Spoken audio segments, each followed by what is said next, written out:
Décidément, quelque chose n'allait pas avec elle, mais avant que je puisse poser la question, elle s'est précipitée pour remplir le verre de quelqu'un.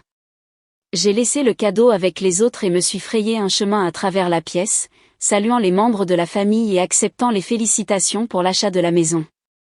Tout le monde semblait impressionné par ce que j'avais fait pour mes parents, ce qui me mettait mal à l'aise. Je n'avais pas acheté la maison pour recevoir des éloges. Le dîner a été servi sous forme de buffet, et j'ai fini assise entre tante Marge et oncle Pet, discutant de mon travail et de leur récente croisière en Alaska. De temps en temps, je regardais mes parents, qui semblaient de plus en plus anxieux au fil de la soirée. Papa ne cessait de regarder sa montre, et maman jouait avec sa serviette. Pendant ce temps, Anna semblait parfaitement à l'aise, riant aux éclats et remplissant les verres de vin. Après le dessert, un magnifique gâteau de la pâtisserie chic de l'autre bout de la ville, Anna a annoncé que c'était l'heure des cadeaux. Elle s'est rassise en bout de table pendant que tout le monde se rassemblait pour regarder. Elle a ouvert chaque cadeau avec une émotion exagérée, s'assurant de remercier chaleureusement chaque personne. Une fois que tous les cadeaux furent ouverts et admirés, je m'attendais à ce que la fête se termine. Au lieu de cela, mon père s'est raclé la gorge et s'est levé, un verre de vin à la main. Maman s'est levée pour se tenir à ses côtés, une expression mêlée de nervosité et de détermination sur le visage. « Nous avons une autre annonce à faire », a dit papa, la voix légèrement tremblante. Barbara et moi avons discuté, et nous avons décidé de donner cette maison à Anna et Mike. Pendant un instant, j'ai cru avoir mal entendu. La pièce est tombée dans un silence de mort, puis a éclaté en murmures confus. Nos parents regardaient de mes parents à moi, clairement mal à l'aise. Maman a fait un pas en avant. Nous avons déjà signé les papiers.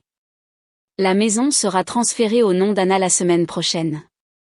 Elle m'a enfin regardé, avec une expression presque suppliante. Nous pensons que c'est pour le mieux. J'ai eu l'impression de recevoir un coup de poing dans l'estomac. Anna n'était pas du tout surprise. Elle s'est levée d'un bond et a serré nos parents dans ses bras, les remerciant en larmes pour « le meilleur cadeau de tous les temps ». Mike était à ses côtés, souriant largement en serrant la main de papa. Les membres de la famille présents se tortillaient, me lançant des regards de sympathie. Tout le monde savait que j'avais acheté la maison pour mes parents quelques mois plus tôt. Je me suis levée, les jambes chancelantes. « Puis-je vous parler ?» ai-je demandé à mes parents, en essayant de garder une voix égale. En privé.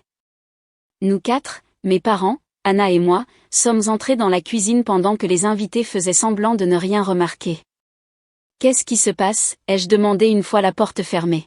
« J'ai acheté cette maison pour vous. » « Et nous l'apprécions, » a dit maman rapidement, « mais maintenant c'est notre maison, et nous pouvons en faire ce que nous voulons. »« Vous l'avez depuis 3 mois, me suis-je exclamé. J'ai dépensé près de 400 000 $ pour que vous ayez un endroit sûr et confortable pour votre retraite, pas pour que vous la donniez. Ce n'est pas comme si Anna nous mettait à la porte, a dit papa sur la défensive. Nous continuerons à vivre ici jusqu'à ce que nous décidions de nos prochaines étapes. Prochaines étapes ? Quelles prochaines étapes ? C'était censé être votre maison pour toujours. Anna s'est approchée de moi, son visage un masque de sympathie qui n'atteignait pas ses yeux. Julia, tu dois te calmer. Maman et papa ont pris leur décision. Si tu étais vraiment généreuse, tu serais aussi heureuse pour moi. J'ai une famille, après tout. Lily mérite un bon foyer où grandir. Je t'ai beaucoup aidé au fil des ans, ai-je rétorqué. Chaque fois que tu as eu besoin d'argent pour le loyer, les réparations de la voiture ou les frais de scolarité de Lily, qui a payé ? Moi. C'était différent. C'était pour maman et papa. Ce n'était que des aumônes, a dit maman, sa voix soudainement froide d'une manière que je ne lui avais jamais entendue.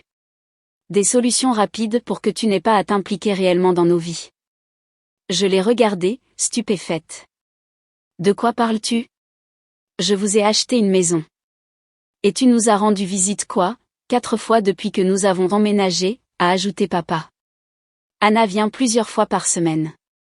Elle amène Lily. Ils dînent avec nous. Ils aident à la maison. Parce que je travaillais, ai-je protesté. Il faut bien que quelqu'un gagne l'argent qui paie tout ça. Si tu te souciais de ta sœur comme tu dis te soucier de nous, a continué papa, comme si je n'avais pas parlé, tu lui aurais aussi acheté une maison. Tu sais qu'ils ont eu des difficultés à joindre les deux bouts dans ce petit appartement. J'ai regardé chacun de leurs visages, le triomphe à peine dissimulé d'Anna, l'attitude défensive obstinée de papa et la froide désapprobation de maman. Le poids de la trahison m'a soudainement frappé. Bien, ai-je dit doucement. Vous avez raison. C'est votre maison, et vous pouvez en faire ce que vous voulez.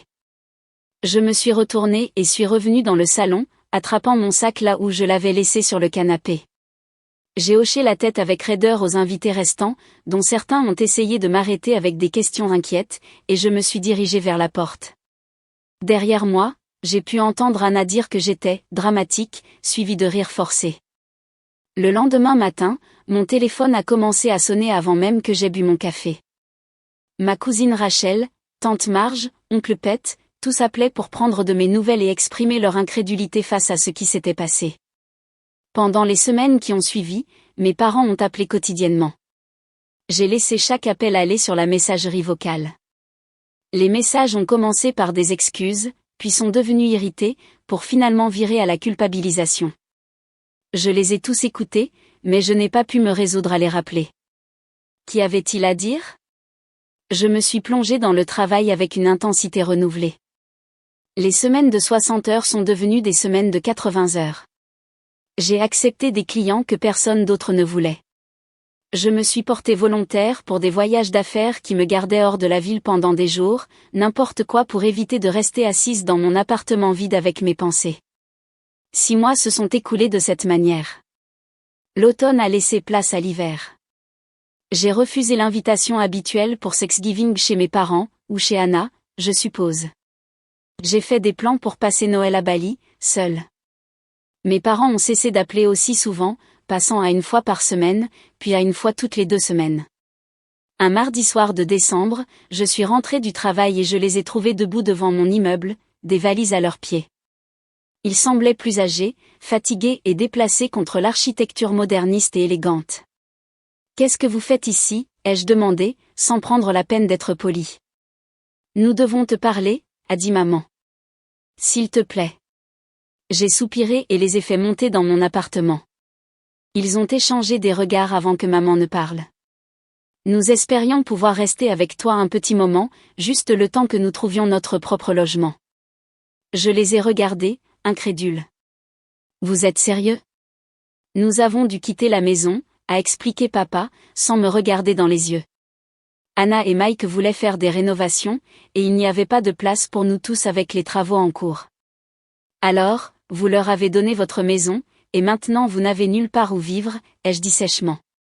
Nous avons loué un appartement avec l'argent de la vente de notre ancienne maison, a dit maman, mais le bail expire la semaine prochaine, et nous ne pouvons pas nous permettre de le renouveler. Ton père a trouvé un travail à temps partiel à la quincaillerie, mais ça ne paie pas beaucoup. Non, ai-je dit simplement. Qu'est-ce que tu veux dire par non, a exigé papa. Je veux dire non. Vous ne pouvez pas rester ici. Je vous ai acheté une maison parfaitement convenable pour y vivre, et vous l'avez donnée. Ce n'est pas à moi de régler ça. Le visage de maman s'est crispé. Comment peux-tu être aussi impitoyable, après tout ce que nous avons fait pour toi ? Qu'avez-vous fait exactement pour moi dernièrement, ai-je demandé, à part me jeter mon cadeau à la figure et m'accuser de ne pas être assez généreuse ? Tu es cruelle, a dit maman, les larmes aux yeux. Je suis réaliste, ai-je répondu. J'ai déjà résolu votre problème de logement 1 fois. Ça m'a coûté des centaines de milliers de dollars et je n'ai récolté que des critiques et de l'ingratitude. Je ne le ferai pas à nouveau. Alors, où sommes-nous censés aller ? A demandé papa. Que diriez-vous d'aller chez Anna ? Celle qui était la vôtre ? Celle que j'ai achetée pour vous ? Je suis sûre que votre fille préférée peut faire une place pour ses chers parents. Ils se sont regardés avec malaise. Anna dit qu'il n'y a pas de place, avec les rénovations, a murmuré maman. Alors c'est entre vous et Anna. Ce n'est pas mon problème. Je suis allée jusqu'à la porte et je l'ai tenue ouverte. Ils sont restés là un long moment, me regardant avec incrédulité, avant de finalement ramasser leurs valises et de sortir sans un mot de plus. Après leur départ, j'ai appelé Anna. Elle a répondu à la 4e sonnerie, d'une voix méfiante.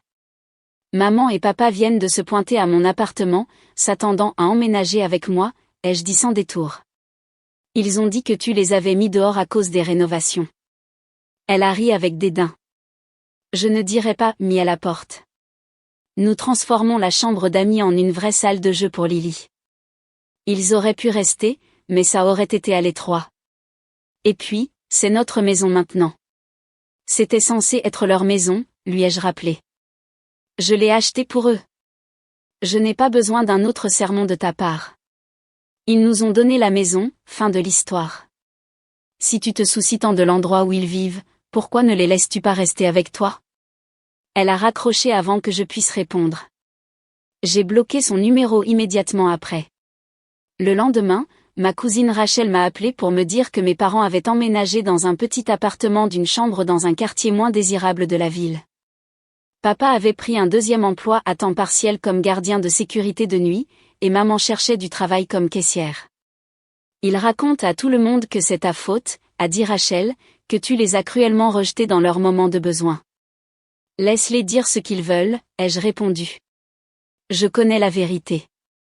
Et pour ce que ça vaut, la plupart de la famille est de ton côté, a-t-elle ajouté. Nous avons tous vu ce que tu as fait pour eux et comment ils t'ont traité. C'était il y a 6 mois. Je n'ai parlé ni à mes parents ni à Anna depuis. D'après ce que j'entends par le biais du réseau familial, ils ont des difficultés financières, mais n'admettent toujours pas avoir fait une erreur. Anna et Mike profitent de leur maison spacieuse, mon cadeau, tout en continuant à dire du mal de moi à quiconque veut bien les écouter. Parfois, je me demande si j'aurais dû gérer les choses différemment, si j'aurais dû voir les signes avant-coureurs de la vraie nature de ma famille plus tôt, si j'aurais dû être moins généreuse ou plus ferme dans mes attentes. Mais en fin de compte, je sais que j'ai fait ce qu'il fallait, à la fois en achetant la maison au départ et en refusant d'être manipulée davantage. J'en avais assez de me sacrifier pour des gens qui ne pouvaient même pas reconnaître le sacrifice. J'ai aussi commencé à dire non, plus souvent au travail. J'ai pris des cours de peinture le week-end et j'ai rejoint un groupe de randonnée. Je fréquente quelqu'un de nouveau qui apprécie mon temps et mes limites. Ce Noël, je vais en Nouvelle-Zélande au lieu de Bali, et je ne serai pas seule.